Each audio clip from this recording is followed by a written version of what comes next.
Hishammuddin Tun Hussien, Acting Minister of Transport, Datuk Abdul Aziz Kaprawi, Deputy Minister of Transport, Datuk Abdul Rahim Bakri, Deputy Minister of Defence, Datuk Jalani Johari, Deputy Minister of Communication and Multimedia, Datuk Azharuddin Abdul Rahman, Director General Department of Civil Aviation.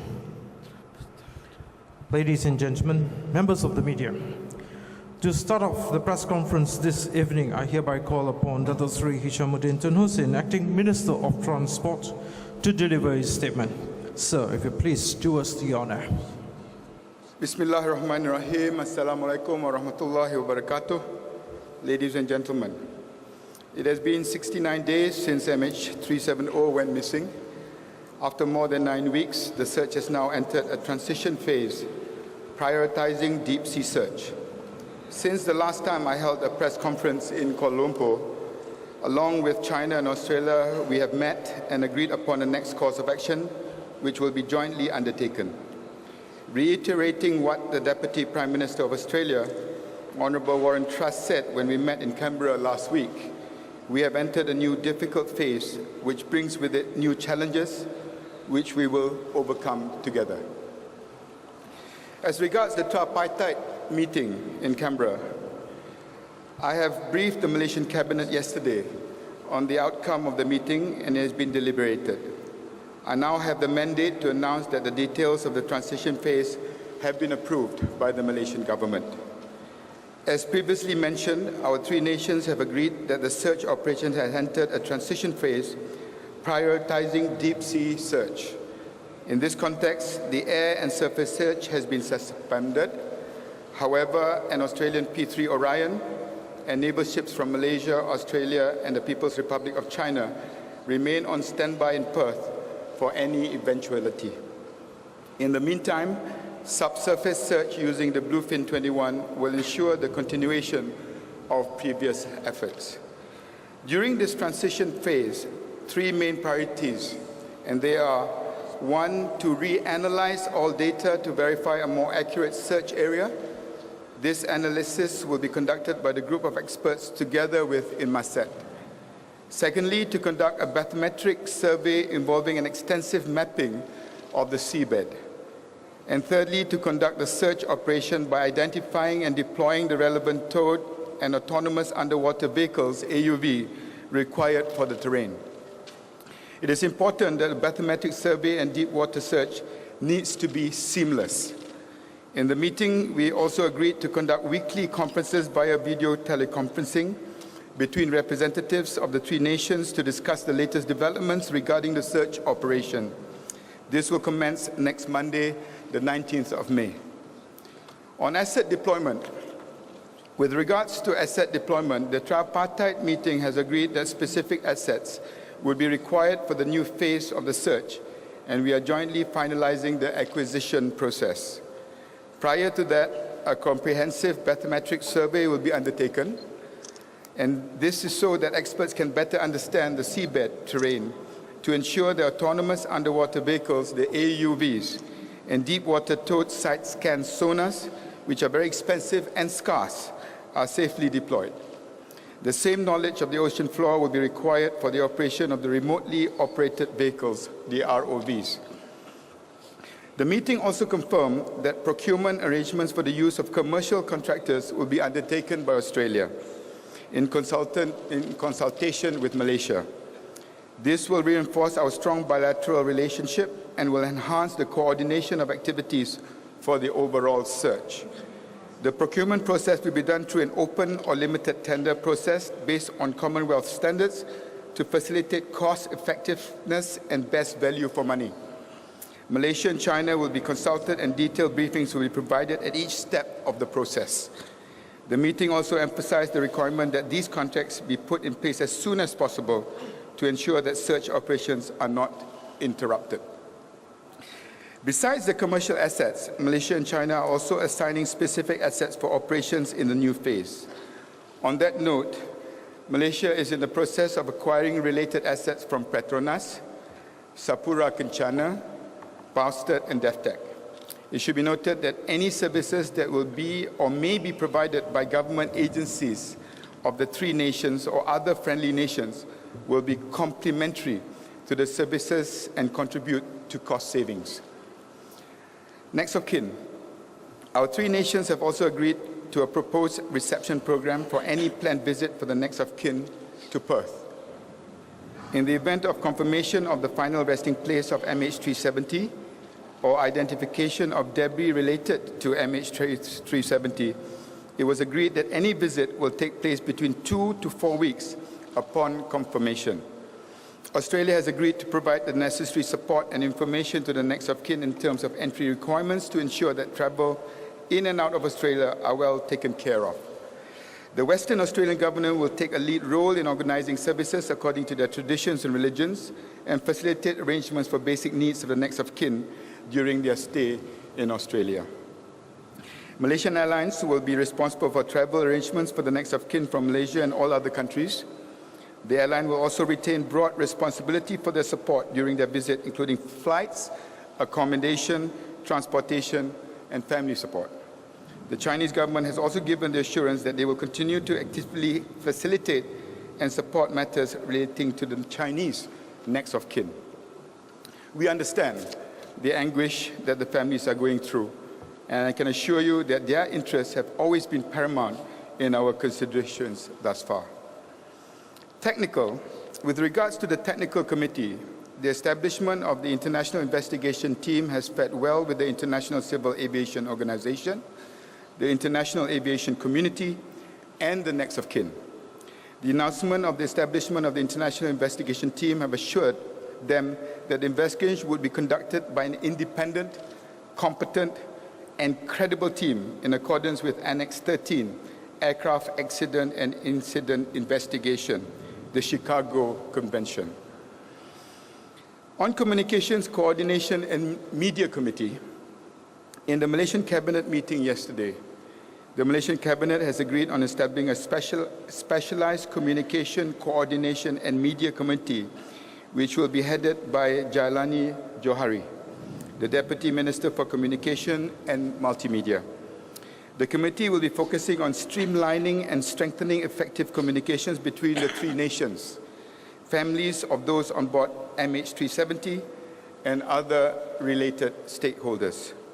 This is to ensure the release of timely and transparent information, which is consistent with our effort to improve communications related to this incident. As the negotiation process about further details of the operation are expected to continue for the next 1 or 2 months, Malaysia is placing a special team in Canberra, which include representatives from all the committees to represent Malaysia during this period. This special team will coordinate any aspects related to the operations between Malaysia and Australia. This team will comprise of senior officials from the 4 respective ministerial committees. First Admiral Hanafiah bin Hassan and Colonel Hassan bin Lokman will represent the Asset Deployment Committee to discuss aspects of acquisition of assets.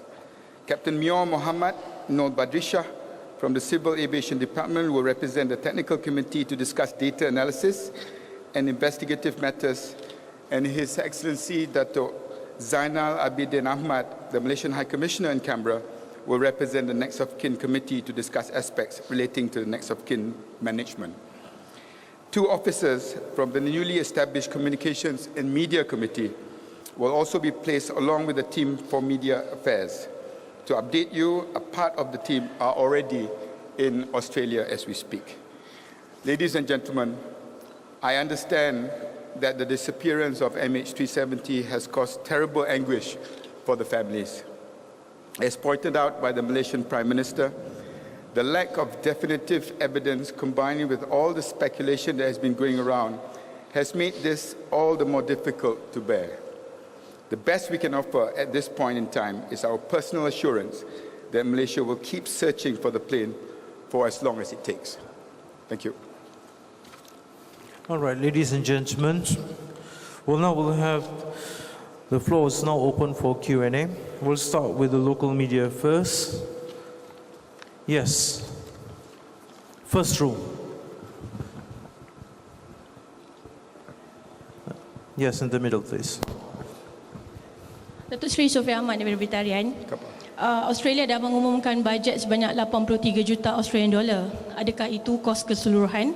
Bagaimana pula dengan kos Malaysia, dan adakah rakan-rakan kita di luar sana yang ada membantu daripada segi kewangan?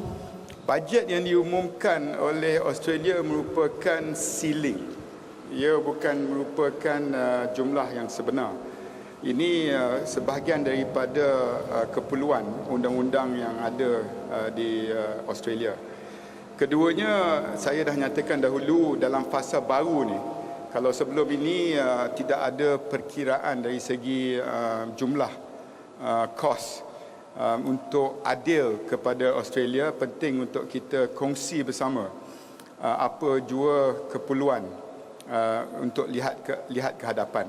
Tetapi jumlah yang sepatutnya dibiayai oleh Malaysia belum dapat kita tentukan lagi, kerana yang penting ialah pertamanya untuk mengenal pasti lokasi yang perlu kita cari, kedua aset yang diperlukan, ketiga aset-aset yang boleh dibekalkan mungkin daripada kerajaan atau daripada pihak tentera yang tidak menyentuh kepada commercial consideration.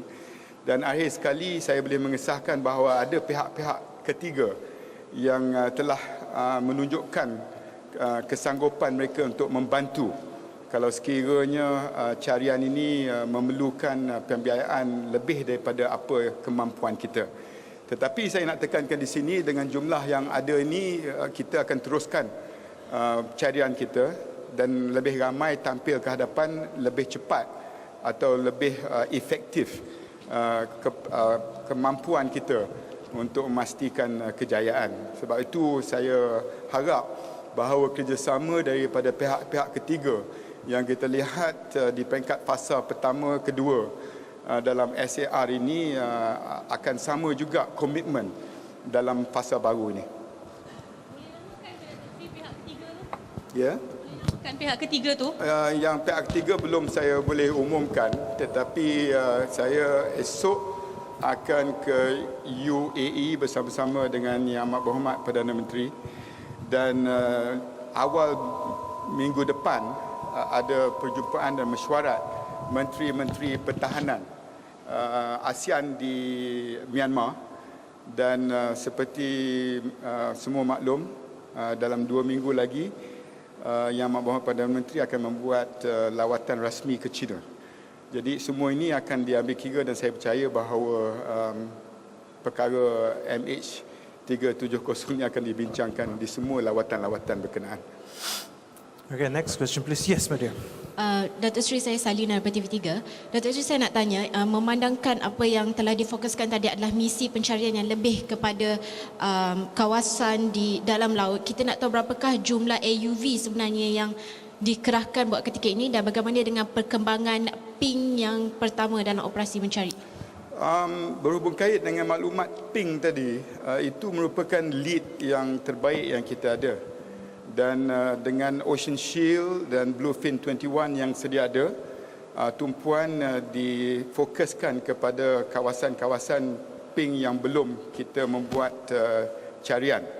Ping pertama yang kita buat tu bersandarkan kepada signal yang paling kuat pada ketika itu.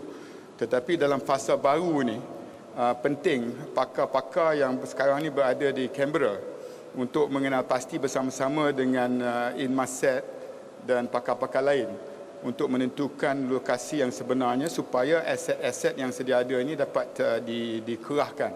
Dan kalau sekiranya lebih banyak aset dapat kita kumpulkan, lebih cepat tempoh dan juga gerakan yang boleh kita lakukan. Ini sedang diaturkan sekarang. Tetapi yang paling penting sekarang ni, selepas perjumpaan kita di Canberra, ialah untuk menentukan struktur daripada 3 negara ni dapat kita tetapkan supaya perjalanan kita ni tidak ada kekangan dalam kita melihat ke hadapan. Okay. Local media, anybody else? Yes, please. Could somebody? Yeah, thank you. Hi, I'm Sulin Hi. from Astrawani. Has the investigation team looked into dual residents' claim about the missing plane that was said to be in the Bay of Bengal? And also now that we are entering 69 days already and nothing has been found in that area, are you planning to comb the area again, or are you looking into searching the other area? In fact, the Bay and Bengal issue, we have used and asked the assistance of the Bangladeshi military and also some assistance from India. And as announced earlier, we have not found anything. Right now, if you want to go into more detailed search, it will involve commercial assets. And we have vessels that are able to do it, but that will be at the expense of time spent for the search, and secondly, it's going to be expensive. So in deciding whether we're going to go further into speculation on the Bay of Bengal, I'll leave it to the experts to advise me accordingly, because it's going to cost money, it's going to affect the operations on the next phase, and who is going to be responsible if at the end of the search, the results are negative. Yes, please. Assalamualaikum Datuk Seri dan Datuk sekalian. Soalan ni basically berkenaan teknikal. Sebagaimana kita maklum, pada pesawat Boeing 777 ada 5 lokasi di mana ELT diletakkan. Boleh tak kami tahu basically buatan mana ELT tersebut? Adakah buatan Honeywell ataupun company Artex? Terima kasih. Saya tak ada apa informasi kan. Jadi informasi tersebut boleh kita bagikan dalam masa sedekat ini. Saya tak nak bagi tahu apa-apa yang saya tak berapa pasti. Jadi kita akan pastikan pembuat ELT tersebut dan akan beritahu kepada media secepat mungkin. Terima kasih. Okay. Yes, please, sir. Assalamualaikum Datuk. Waalaikumsalam. Ismail dari Bernama. Okay, ada 2 soalan. Yang pertama, ada laporan mengatakan masih ada keluarga-keluarga mangsa dari negara China yang berada di hotel Equatorial Bangi. Jadi adakah laporan tersebut betul, dan sekiranya betul, siapakah yang membiayai mereka pada masa sekarang? Dan soalan kedua, terdapat banyak desakan yang meminta untuk pihak MAS untuk mengeluarkan raw data, information on raw satellite data dari Masat, dan saya difahamkan informasi tersebut buat masa ini tidak boleh dikeluarkan, dirilis. Tetapi ada kemungkinan tak untuk pihak MAS atau pihak Datuk sendiri untuk tampil dan memberi penjelasan dan educate kami rakyat awam ni bagaimana dengan decision ataupun announcement yang mengatakan flight path ended at Southern Indian Ocean tu boleh dilakukan, dan macam mana they came to that finding. Sekurang-kurangnya untuk meyakinkan kami bahawa informasi tersebut adalah benar. Terima kasih. Pertamanya, berhubung kait dengan keluarga daripada China, setahu saya tidak ada. Tetapi wakil daripada jawatan kuasa yang telah pun diwujudkan, Datuk Hamzah, tak dapat bersama hari ini. Biarlah mereka mengesahkan apa yang ditanya tadi. Berhubung kait dengan raw data daripada Masat, seperti apa yang Angus Houston telah menyatakan baru-baru ini di Canberra, bahawa raw data ni tidak berada di dalam tangan MAS atau Malaysia ataupun Australia. Ianya berada di dalam tangan Inmarsat. Jadi apa jua perkara yang perlu disahkan atau perlu didedahkan, ianya hanya boleh didedahkan oleh Inmarsat itu sendiri. Okay. Yes, please. Sri Tan dari Guang Ming, nak tanyakan setakat manakah perbincangan kerajaan dengan those company syarikat seperti Petronas, Baustik, mereka tu? Okey. Right. Perbincangan di antara kita dengan pihak Petronas dan beberapa syarikat-syarikat yang lain seperti DevTech Sapura Kencana sedang pun berjalan dengan begitu lancar, dan ada setakat ini Petronas telah memberikan komitmen yang bersungguh-sungguh untuk memberikan sekurang-kurangnya 2 set alat AUV untuk membantu operasi pencarian ini. Yes, we'll have the last question from the local there before we move to the foreign media. Selamat petang Datuk Seri, saya Mary daripada Bilik Berita. Saya ada 2 soalan Datuk Seri. Kita sudah tahu semalam Perdana Menteri Seri meminta pengawal selia penerbangan antarabangsa yang memasang pengesan masa sebenar. Jadi adakah ada tak pihak kementerian setakat ini benar malu malas daripada penerbangan antarabangsa sendiri, terutama ada pihak komersial? Yang kedua berkenaan dengan resignation staff MS yang 300 orang itu, mungkin sebab kita tahu MS adalah Kementerian Seri pun sudah tahu peletakan jawatan 300 staff MS. Mana? Boleh ulang balik tak dua-dua soalan tadi? Okey, yang pertama semalam, Perdana Menteri sendiri meminta pengawal selia penerbangan antarabangsa memasang pengesan masa sebenar semalam. Okey, ada tak pihak kementerian menerima maklum malas daripada pihak penerbangan antarabangsa semalam? Dan yang kedua adalah berkenaan dengan peletakan 300 staf MS. Itu saja.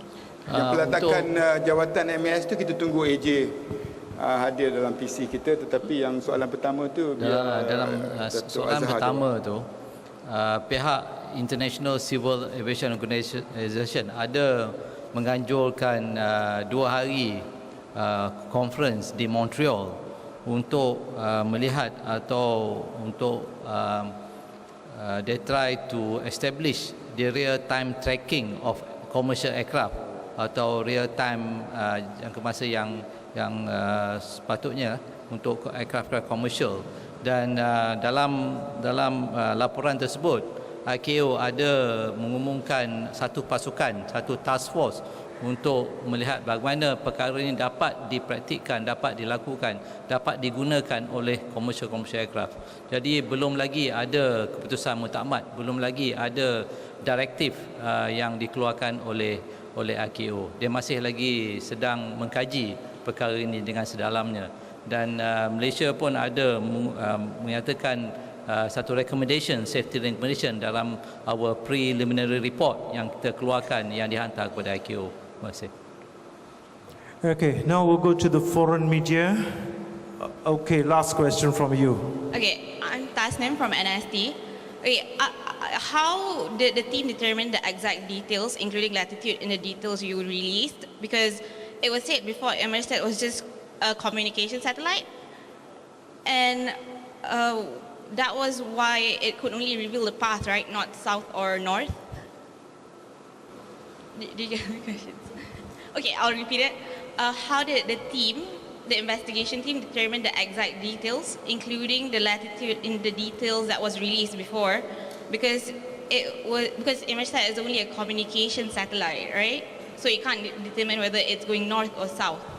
But the information from Emirasat was later confirmed, and this is from my press releases, by all the other agencies, NTSB, AAIB, CAAC. These confirmed the findings. But the issue on Emirasat right now is not about the decision. It is about revealing the raw data. And as Angus Houston mentioned earlier in Canberra 2 days ago, the raw data is with Emirasat, not with Malaysia, not with Australia, not with MAS. So if there is any request for this raw data to be made available to the public, it must be made to Emirasat. Okay, now we go to the foreign. Yes, sir. Could somebody please pass the mic over to him, please? Thank you.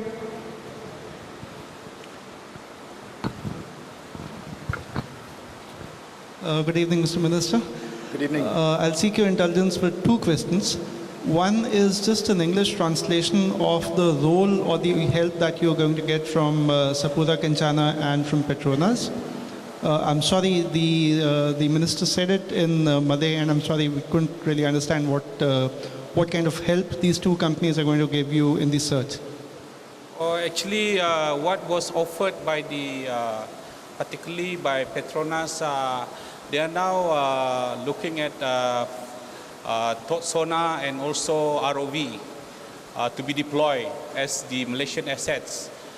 Then, of course, Sapura Kencana is also offering the multi-beam echo sounder. That will be still under our consideration. And with that, after evaluation and also tender, then we will know which asset will be deployed. But following the sequence that has been decided between the three nations, China, Australia, and Malaysia, our transition phase would be to concentrate on the bathymetric survey of the ocean floor and additional autonomous underwater vehicles, AUVs, and also now the deep water towed side scan sonar, which is available and in the hands of very few. And this is something that I will be discussing with the United States. And in the end of the month, in a couple of weeks' time, I'll be raising that with Secretary Hagel when I meet him in Singapore during the Shangri-La Dialogue. And my second question, if I may, is on the future of Malaysia Airlines itself. It's been more than 2 months, and obviously the airline is not doing very well financially. The earnings have just been announced. What assistance, what financial assistance is the Malaysian government ready to provide to MAS for its recovery process? Financial assistance of the government to MAS. I think as far as MAS is concerned, that's covered, and that's already mentioned to the next of kin. I think they are in the process of disbursing some of the advancement. No. I didn't quite catch your question. No, I'm sorry. This is regarding the future of the airline itself. Future of the airline. No. Whether there is a Malaysian assistance to MAS? Malaysian government's assistance to MAS? No. That's right. Okay. Next, please. Yes, in front here. Hi, Datuk Seri. Hi. I'm Yin from CCTV. Datuk Seri, I've got two. We understand a group of experts is reanalyzed the Inmarsat data. So far, there any new outcome? And the second question was, after the meeting in Canberra, so far, the SAR team, which is Malaysia, Australia, and China, is still believe the flight was ended in South China, India. Thank you. That is why the meeting in Canberra was so important, to get these three countries to work seamlessly together. And the analysis, the work includes available data to confirm the best search area, the acquisition of bathymetric analysis capability to survey the search area, the acquisition of subsurface search assets to scan the entire agreed search area, which requires us to look back at the data that is available. And this is work in progress. And because it involves three nations and it involves all the experts, so it is very unlikely that any speculation that we are not transparent on, that we are not using the best data available, can be thrown or alleged at the parties concerned. So since last week, it is very important for us to get the structure in place, as I answered in Malay, in Bahasa just now, to get the structure in place, both in Malaysia and in Canberra, because they're moving the operations from Perth to Canberra. And it's also to the linking up between the three nations, so that whatever information that we reveal on the issue of analyzing again the data that's available, whether it's satellite, whether it is radar, whether it is based on ping signals, that is, goes out in real time, goes out with confirmation and verification by the three countries that are involved directly with the experts' involvement, which I believe is already ongoing right now. Okay. Yes, please, sir. Good afternoon, Datuk Seri. Afternoon. I'm Juha from CCTV. Hi. Are you going to China with the Prime Minister Najib? And what will you be discussing with the Chinese authorities about the next phase of search and rescue? Thank you. Yes, as you know, the visit to China is really to commemorate and to celebrate 40 years of bilateral diplomatic relations between Malaysia and China. And of course, we cannot avoid the issue of MH370. I believe that our Prime Minister will be meeting up with all the leadership in China. And I think the main issue right now is really not on the issue of the next of kin, which has been resolved structure-wise. And that's with the cooperation of the Chinese government, and I have to thank them for that cooperation. It's really the next phase, which is the deployment of assets. And this is something that requires the very highest level of leadership between the two prime ministers to discuss what sort of assets that the Chinese government would deploy. Secondly, what commercial entities in China could assist us in deploying in the next phase. And finally, the research institutes in China that have got these assets. But these are very specific, and I think that will be part of the discussions that's going to take place. And yes, I am going with the Prime Minister. Yes, on that comment, please. Yes, sir. Good evening, Minister. Richard Paddock with the Wall Street Journal. Hi. The documents released by the government nearly 2 weeks ago revealed a high degree of miscommunication and confusion among the civilian air controllers, the military radar operator, and the airlines. First, have you taken any disciplinary action in this regard? And second, what steps have you taken to ensure that this kind of miscommunication does not occur again? Well, I think let the investigations take place. I've just received the latest reports on internal investigations by the Air Force. We've got this panel of experts investigation, and as far as Wall Street Journal is concerned, our Prime Minister gave you an exclusive only a few days ago. So basically, I think that answers basically what you've asked. Okay, one last question. Yes, Mani. Good, thank you. Could you pass him another mic, please? Thank you.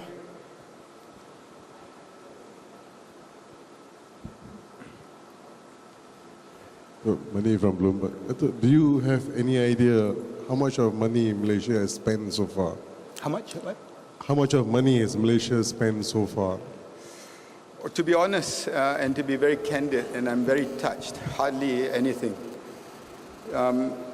Considering nearly the whole fleet of P3 Orions, the Illusion from China and the Poseidon, the P8s, the vessels ranging from the icebreaker Zulong at the first phase. I think as far as Malaysia, what we have incurred is only the cost of deploying our military assets, which are already there already.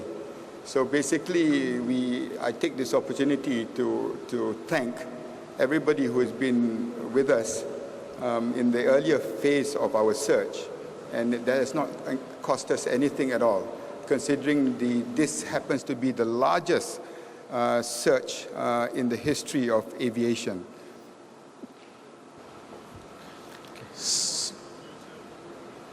At the second phase, Sorry? So the actual cost for Malaysia will come... Eventual cost? Eventual second cost phase. will depend very much on how we proceed. It depends very much on the area that we're going to search. It depends very much on the assets that's available. It depends very much on the people and the countries that come forward to assist us with assets that are specific. But what is important that we have established since last week is to get the experts to actually identify the sort of assets that is required, the procedures in which we're going to deploy these assets, whether it's commercial, whether it's government, whether it's research, and getting as many people on board as possible. And I think that is something that we cannot decide today, because at the end of the day, the committees that are set up here in Kuala Lumpur will be replicated in Beijing. It is being done in Canberra, And if this is a seamless effort, I think that we will be on the right track. Transparent, efficient, and also able to achieve what we set out to do, which at the end of the day is to find MH370. Okay, with that, ladies and gentlemen, we conclude the session for today. Thank you very much.